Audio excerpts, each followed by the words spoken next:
জয় বাবা শেল্টু বাবার জয়, জয় বাবা শেল্টু বাবার জয়।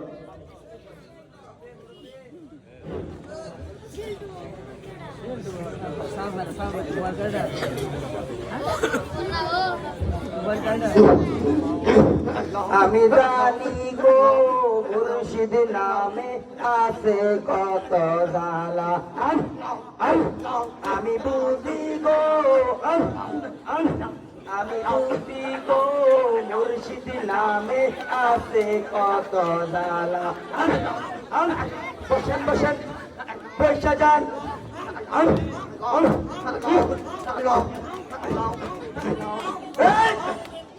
তোমরা এসব কি করছো? তোমরা কেউ মুসলিম না, তোমরা সবাই মুশরিক। বাবা তোমরা সবাই জাহান্নামী। এ সেমরেক্সের বেয়াদব, আমি এর দেখতে আছি। এ সেমরে, তুই যে বাবার সঙ্গে বেয়াদবি করছো, বাবা যদি একবার তোমার বদুয়া দিয়ে দেয়, তুমি কিন্তু খাস টাকা নিতে পারো, জাহান্নামী চলে যাবা। এর মার ধর। থামো থামো, একে মারছো কিসের জন্য? আপনি জানেন সে কি করছে? কি করেছে সে? বাবার দরবারে সে বেয়াদবি করছে। দেখেন ভাই, আমাদের বাবা কবরে শাহিদ রয়েছেন, আর তার কাছে শাহাদাত করে প্রার্থনা করলে তিনি তা কবুল করেন। আর এই ব্যক্তি আমাদের বাবাকে এবং আমাদেরকে সবাইকে মুশরিক এবং কাফের বলে গালি দিচ্ছে। জয় বাবা শেল্টু বাবা। আপনারা বলছে না করে আমার কথাগুলো মনোযোগ দিয়ে শুনুন। আজকাল কবরকে মাজার বলা হচ্ছে, যার অর্থ সাক্ষাৎ, সাক্ষাৎ করার স্থান। অথচ কবর পূজারীদের ধারণা জীবিত ব্যক্তির সাথে যেভাবে সাক্ষাৎ করা যায়, ঠিক তেমনি ভাবে মৃত পীর আউলিয়ারা তারা তাদের ভক্তদেরকে সাক্ষাৎ দেয়। অথচ রাসূল সাল্লাল্লাহু আলাইহি সাল্লাম বলেছেন, সওয়াব হাসিলের উদ্দেশ্যে ব্যতীত তিন স্থান ছাড়া কোথাও সফর করা যাবে না।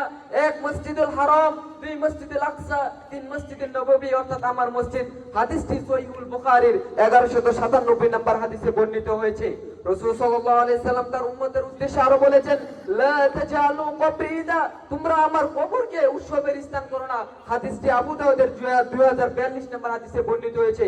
রাসূল সাল্লাল্লাহু আলাইহি সাল্লাম যখন মারা যাচ্ছেন, তার 5 দিন পূর্বে তিনি তার উম্মতকে সতর্ক করে বলেছেন, লা তাত্তাখিযুল কুবুর মাসাজিদা ইন্নী আনহাকুম আন যালিক, সাবধান, তোমরা কবর সমূহকে সাজদার স্থানে পরিণত করো না। আমি তোমাদেরকে এই বিষয়ে সতর্ক করে যাচ্ছি।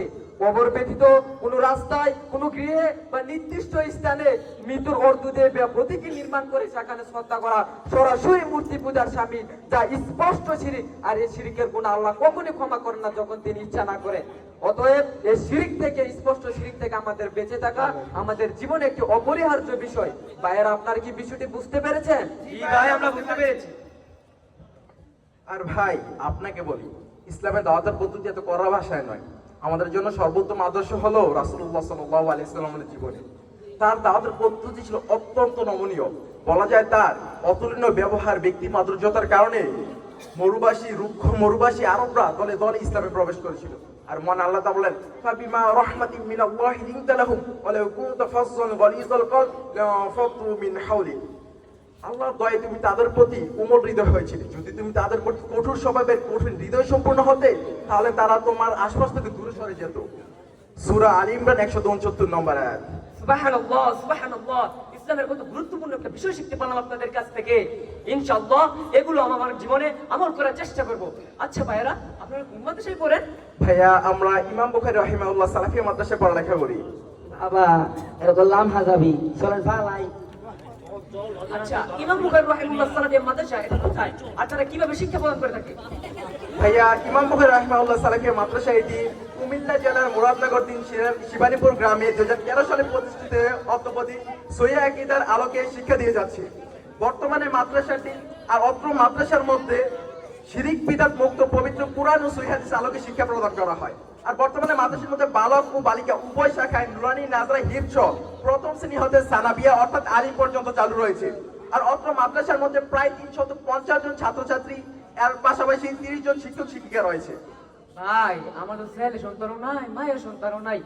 আল্লাহ যদি আমার ছেলে বা একটা মায়ের সন্তান দান করে, তাহলে আমি ইমাম বুখারী রাহিমাহুল্লাহ সালাফিয়া মাদ্রাসাতে আইনে ভর্তি করব ইনশাআল্লাহ। ইনশাআল্লাহ। আসসালামু আলাইকুম ওয়া রাহমাতুল্লাহি ওয়া বারাকাতুহু।